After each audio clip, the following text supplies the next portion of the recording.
Hello, my name is Richard Weitz. I'm a senior fellow and director of the Center for Political Military Analysis here at the Hudson Institute. I'm here today to talk about the question of Afghan reconciliation, particularly reconciliation with the Taliban. As you know, President Obama and President Karzai of Afghanistan and NATO leaders are hoping that at some point they might be able to draw some of the Taliban leaders away from the insurgency and back into the peaceful political process. But the issue of reconciliation is difficult, and there are several obstacles to what people would agree would probably be a desirable objective. In the first case, there's a problem of Afghan government capacity.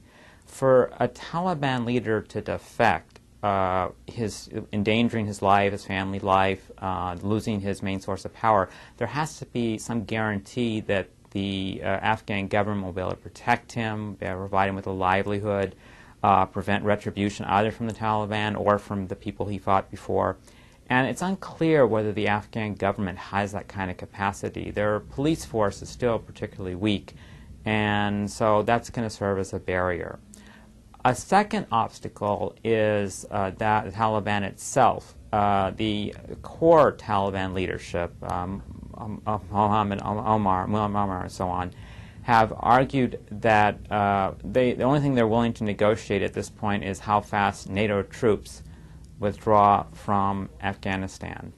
So there's not clear who we can negotiate. There was an interesting development recently with the capture of supposedly the operational commander of the Taliban in Pakistan, and there's some speculation that was a stage capture, that he actually was defecting so they could engage negotiations.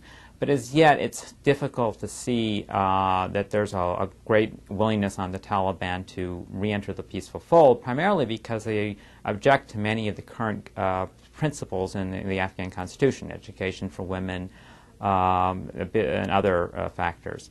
Finally, there's a concern about how that might affect a domestic opinion within Pakistan, Afghanistan itself, Western governments, if you do see a process of reconciliation, because many Western publics will take the apparent success as, oh, that's wonderful, the war's winding down, so we can start pulling out the troops. People in Pakistan and Afghanistan might take it as, look, the Western governments are eager to leave and they're trying to sue for peace, and therefore we better side with the Taliban because it looks like the Taliban are winning. And if the Taliban is smart, they'll put aside their rejectionist strategy and make give some signs that they might be willing to negotiate if there are limited troop withdrawals. We've had that experience before with the North Vietnamese, in which the U.S. troops were eager to leave and the domestic side, so they left. And then it became very difficult to support the South Vietnamese government in its place. We weren't able to put the U.S. troops back in. There was congressional limits imposed on air support and so on. So these are serious obstacles. The main hope people have now is with the surge in U.S. troops, U.S. civilian forces, NATO forces, you might be able to turn around the military situation sufficiently in which the Taliban might have to realize that they can't really win in the battlefield, and they really need to reach some kind of negotiated settlement with the Afghan government. So that's something we need to watch as the year progresses. Thank you.